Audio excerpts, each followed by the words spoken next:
Welcome everybody to today's class. Today we're looking at 1984 by George Orwell. You can easily find a PDF of this book online. Just type in 1984 PDF and you'll find it straight away.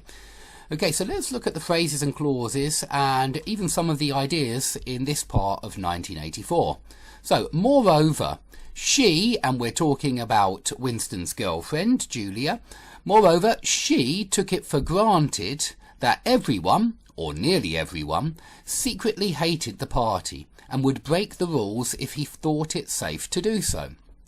Okay, I hope that one's all clear. We've got an adverb, moreover, and then she took it for granted that everyone, there's our main clause, or nearly everyone, there's our interruption where we're renaming the noun everyone as nearly everyone. You know, and it's not an A positive because it's got a conjunction there, so we can't call it an A positive, but still it's noun phrase or noun phrase. Secretly hated the party and would break the rules if he thought it safe to do so.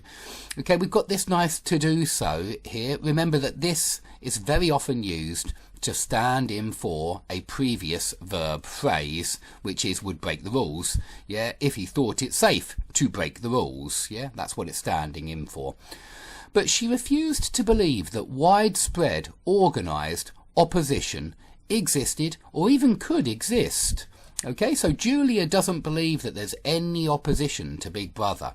She even believes that all opposition to Big Brother is fake, as we'll see in a moment. The tales about Goldstein, okay, Goldstein, Emmanuel Goldstein, is the supposed head of the Brotherhood, and the Brotherhood are supposed to be a group who are against the party. However, by the end of the story, we do find out that Goldstein doesn't exist and that his book was actually written by O'Brien, a party official and one of the men who's high up in the party and one of the men who tortures Winston towards the end of the book. And so Julia is actually correct. The tales about Goldstein and his underground army, she said, were simply a lot of rubbish which the party had invented for its own purposes and which you had to pretend to believe in. Okay, so Julia's a very intelligent character in this story, and she actually understands more than Winston. That's what we learn in this part. She understands more about how the party operates, how the party maintains power over everybody.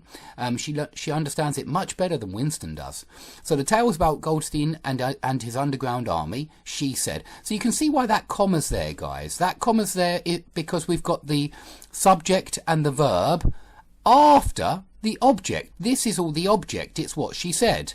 It's blah, blah, blah, blah, blah, blah, blah, comma, she said, comma, were simply... So you've got the subject and the verb interrupting the object, because the object is everything else except for she said. Yeah, we're simply a lot of rubbish, which the party... Now, notice you can't go very far without reading a relative clause.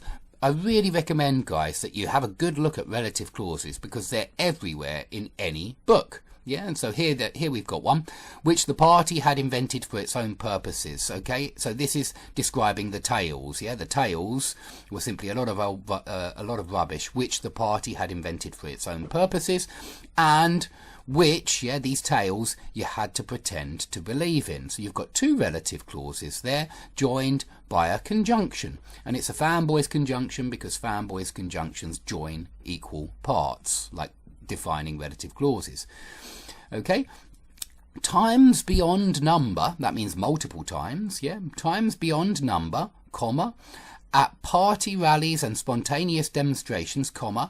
Now look at that, we've got two fronted adverbials there, because this is telling us how often, and this is telling us where the main clause happened. So you've got fronted adverbial phrase, times beyond number. I mean, technically, it's a noun phrase, but it's a noun phrase acting adverbially. And then we've got a prepositional phrase telling us where the action happened. She had shouted at the top of her voice for the execution of people whose names, okay, here's our relative clause, guys, and so trust me, you need to know about relative clauses or they really help you. She had shouted at the top of her voice for the execution of people whose names she had never heard and in whose supposed crimes she had not the faintest belief.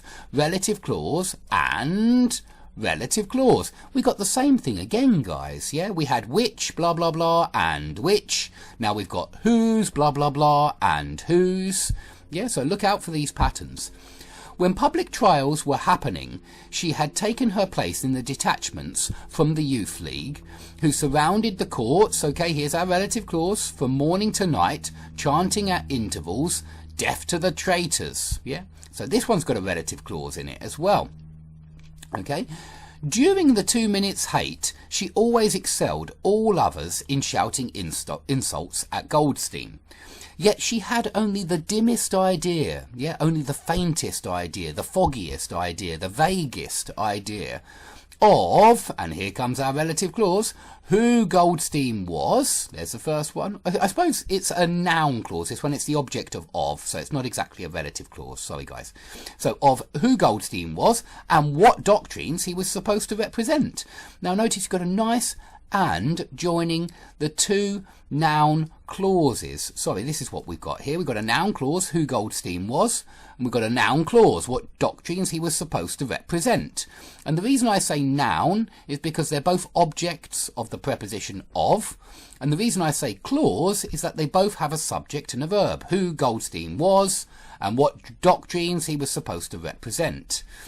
Okay, she had grown up since the Revolution and was too young to remember the ideological battles of the 50s and 60s. Okay? Such a thing as an independent political movement was outside her imagination.